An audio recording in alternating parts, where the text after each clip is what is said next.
Greetings to you, dearly beloved.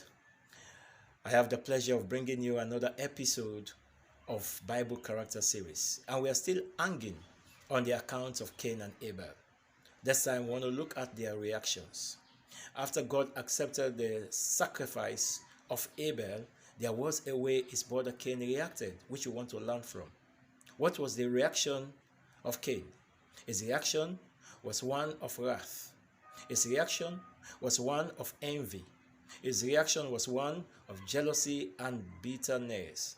It is the same way most people in our time react.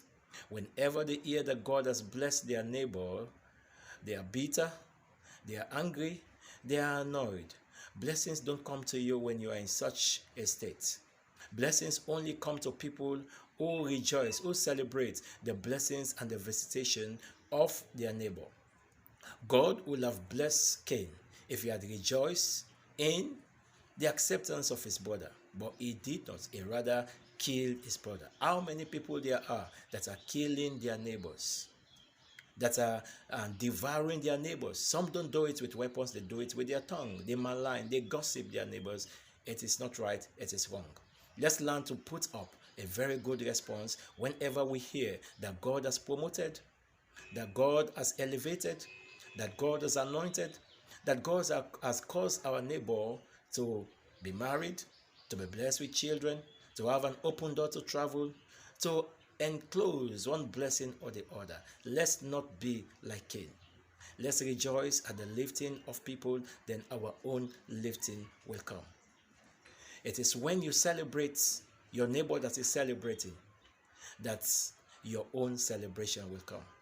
Whenever God visits your neighbor, you should know that God is in your neighborhood.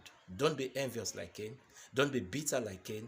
Don't be wroth like Cain. Rather, rejoice, celebrate. And like God accepted the sacrifice of Abel, your own sacrifice also will be accepted. In the account of Abel, he became very much annoyed because when his brother killed him, we are told in the book of Hebrews that he cried for revenge. The blood of Abel called for revenge. Let's don't call for revenge whenever our enemies hurt us. Rather, let's seek that they are forgiven. Let's seek that they be transformed. That's the position of Jesus Christ. He cried on the cross, Father, forgive them, for they know not what they do. Thank you very much. Let's learn to put up a very good response at every time. Till I come to you again, stay blessed and shalom.